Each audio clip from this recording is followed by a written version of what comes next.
Hello, everyone. Today, I wanted to talk about what the 10 essentials are. And I know you may have heard them a lot, just being used, maybe the term just being thrown around.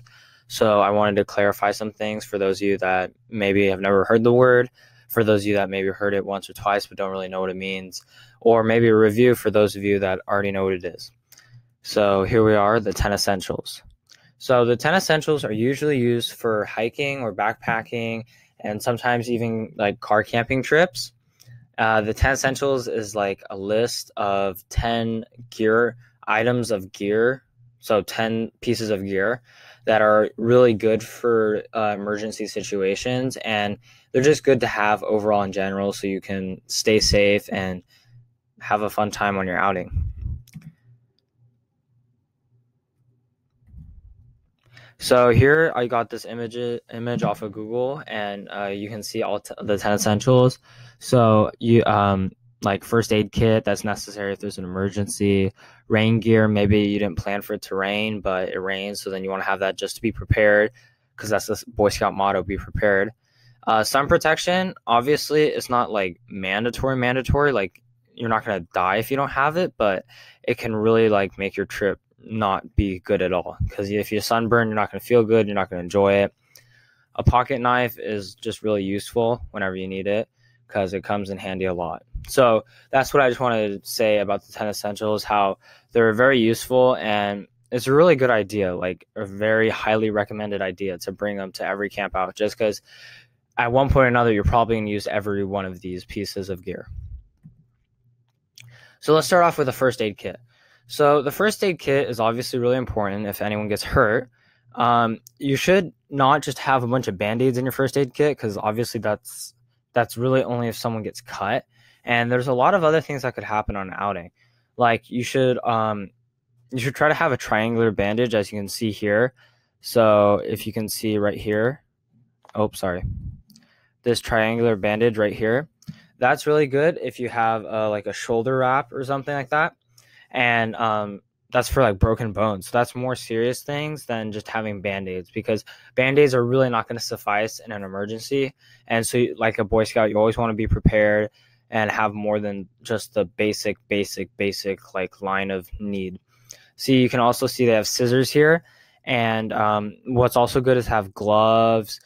Make sure you have some anti like bacterial like wipes and stuff, so that way you can kind of clean the area. It's always good to have some aspirin in there, just in case someone isn't feeling that good. Maybe just one aspirin can make them feel better, and then that can like fix the problem right there.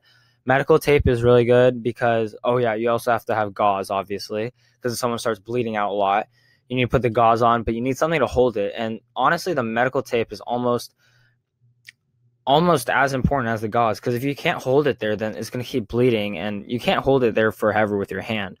So you want to make sure these are some of the things that you have in your first aid kit. Another thing about your first aid kit is that it should be pretty compact, because you don't want it to be too extensive where you put it in your backpack and there's nothing else but your first aid kit because you don't have room, or you're taking it and you're taking this huge box, unless it's car camping, which I guess is okay. You're taking this huge box and lugging it, it's heavy all around. You want to just like, some of the stuff you don't need, like it's not the absolute necessary, but you want to make sure you have at least like some pretty like emergency situation kind of like gear in there. So the size they have right here is probably like a really small one, and it's pretty good, because it, once again, it has the necessary items in it, but it's not super extensive to the point where it's like a pain to have to carry it around. The next item of the 10 essentials is a flashlight. Now, I have a picture of a handheld flashlight, which is obviously, it's okay because it's a flashlight. But what often happens on camping trips and backpacks is you're trying to deal your gear right with your hands. You're trying to stuff it, and you need the light. But the problem is that like you don't have three hands, so you can't have one hand hold the light while you're like trying to stuff your gear and stuff. That's why I always have a headlamp. So it looks like the bulb kind of like of this flashlight, but it just has a strap around it that goes around your head. You can turn it on and off, and that way you can have your light be illuminating everything and then still be able to work with your hands. And it's really good, especially just like if you need to go use the restroom in the middle of the night, you don't want to have to like somehow awkwardly hold like a flashlight. And it's just so much more convenient. Also, it's a lot more compact because you just have the band and you can like fold that up and squish it up and stuff like this. With this, you have to have the handle and it's really bulky. So I really recommend having the headlamp. And it's just good to have a light source in general because in any emergency situation, if it becomes dark and you guys didn't expect to be out there at dark, then you should be prepared because you guys are going to have to, be able to see at night because otherwise you can't find a good spot to sleep or some water or stuff like that. The next thing up is trail food. Trail food is really quite a necessity in any camping trip or backpacking trip or hike because if you don't have energy, you're not going to want to keep going and you feel tired and you're just going to really feel drained. So I have a couple of granola bars. These are like homemade granola bars, which you can definitely do at home. There's quite a few recipes online. You can also go to REI and buy like the Cliff bars or like some of the energy bars they have there, which is all good. But also, aside from just like the normal idea of having an energy bar, you can also have alternatives like dried bananas or dried mangoes, something to kind of switch it up, or have trail mix. That way, because after a while, granola bars can, even though they're very tasty, they can become tired. And, you don't want to be stuck with just having one option. So that's why I like to kind of expand my options and like have different things. That way, if I don't like just eating this, I can switch over and kind of do that. And some people just don't bring trail food because they're like, well, that's like a waste of, weight or something. But it's really not. It's really, you just need it because otherwise you're not going to have enough energy to finish the trek. Okay, the next thing is matches and fire starter. Fire starter, is what's on the left. So you can have like, it's a flint and steel sort of thing where you create matches and sorry, you don't create matches. You create sparks that can light your fire. And that's really useful because let's say all your matches are wet and you can't get them to light. So you need sparks to start your actual fire and catch the tinder on fire and start it. So that's like a backup if you don't have matches. Matches are really good because they're convenient. They themselves already have fuel because they have the wood part. And then so that'll burn already. So that's really good. And because, yeah, it's just really convenient to have a match, but it's always good to have the backup because if matches get wet, they're not going to be used. Or if you lose like the striking surface, then you can't use it. So that's why it's good to have both. And survival situations, like if you don't have a fire, you could end up dying because you need the heat, you need the warmth. Maybe your clothes are wet, you need to dry them off so you can put them back on and like go to bed and all dry. And so they're really an important part of every camping trip. Next up is sun protection. So I have a picture of sunscreen. Sunscreen is really, really important. Like I said before, it's not like a do or die, but in a way it kind of is because if you don't put on sunscreen, you're going to become burned. It's going to hurt a lot. You're not going to enjoy your trip. And that's just basically a bad trip for you. So make sure that you not only just put on sunscreen one time a day, you need to reapply because it has a like 80 minutes, I think, or 80, 90 minutes where like it'll wear off. So you want to make sure you keep reapplying because otherwise you put it on one time and you will get burned if you don't reapply.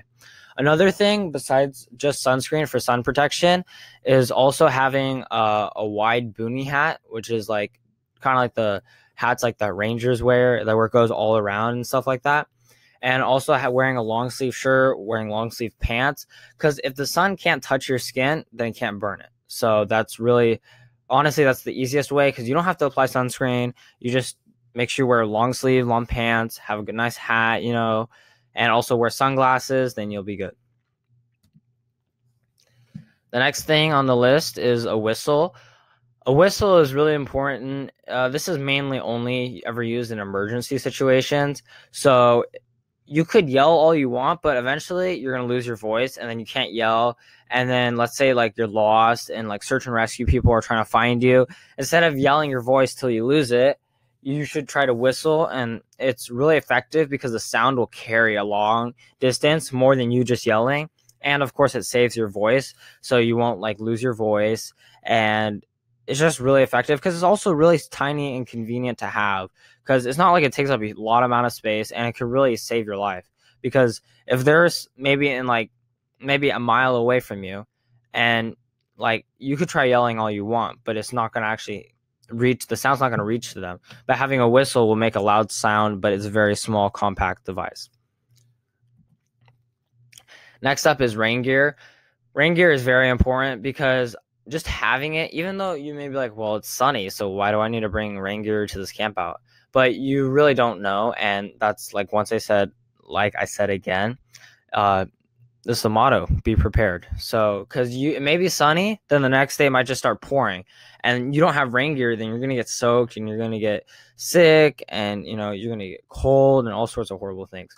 So I really like this brand, Frogg Toggs, and it has pants, like, so rain pants, and also the rain jacket. The rain jackets are really good. Like, I've tested them in really bad storms where it's just been pouring buckets and buckets of water all on top of me, stuff like that. And the Frogg Toggs have held up. They've kept me dry inside. So that's what I really like about them.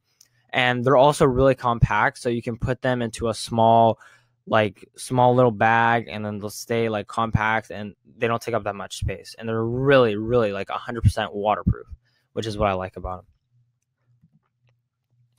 So next up is water. Water is just a very, very, very important part of every single trip, camp out, etc., because you need to stay hydrated. You don't stay hydrated, you get dehydrated. And if you stay dehydrated, you could get really like heat exhaustion or heat stroke, all sorts of things.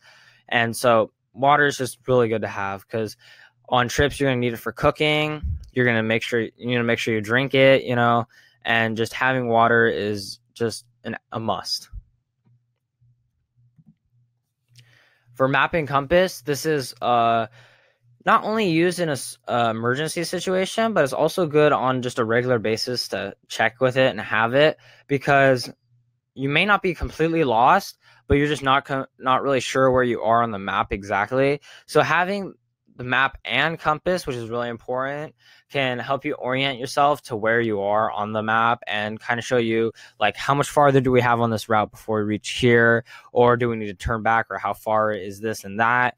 So all sorts of things. But I really would like to emphasize how you need the map and the compass, because you can just have the compass, but the compass is not going to do you anything. It just tells you north and south, and that's it. But you need the map to help with the compass to take a bearing and actually find out where you are. Because if you don't have the map, you can point north, but if you don't know where you are, then you can't really say, well, if we keep walking this way, we'll reach here, because you just don't know. And the map and compass are really quite compact things, so it's an absolute must. Because if you're lost, you look at the map, orient yourself, then you can actually just probably walk yourself back to where you were, maybe the main trail and stuff like that. So it's really, really a must. Next thing is a pocket knife. Like I said before, the pocket knife is really useful. It comes in handy, just as the pocket knife blade itself is almost like a multi-tool, because you can use it to cut rope. You can use it to like skin a fish. You can use it to whittle. You can use it to do all sorts of things, and you can cut bark off from a tree. So that's why I really suggest having a pocket knife, because it's going to make your life so much easier. Like, if let's say you're trying to open a plastic package or something and you can't get it open with your hands, just take your pocket knife, cut a little slit, and then open it. It's really easy. You can get just the blade, which is not shown here. This is actually a multi-tool, a Swiss Army knife. And the multi-tools are good because they have a lot of different features that you can use. Like, this one has a cork opener, and it has like a bottle opener, stuff like that. And that's actually, it's pretty useful. And so you can either get a multi-tool or just the normal blade, whichever one you prefer. And it's a really small like knife, so that's why it's literally in the name. You can put it in your pocket. So that's why I just suggest bringing it, because it doesn't take up any space and it's so useful. Here are some more pictures of different 10 essentials that people thought of. So there's extra clothing on the left, a knife, sunscreen and sunglasses, first aid, matches, compass, headlamp. That's actually a picture of a headlamp on the left. A fire starter, extra food and water, a map. So those are most of the things we already talked about. And then on the right is a more extensive one. You can see the person's rain gear, extra clothing, water bottles, first aid kit, sun protection, their food, their pocket knife, and their matches and fire starters. Thank you all for watching. I hope you guys learned something from this video. If you guys have any questions or would like me to make another video, please leave it in the comments below. Make sure to like and subscribe. Thank you.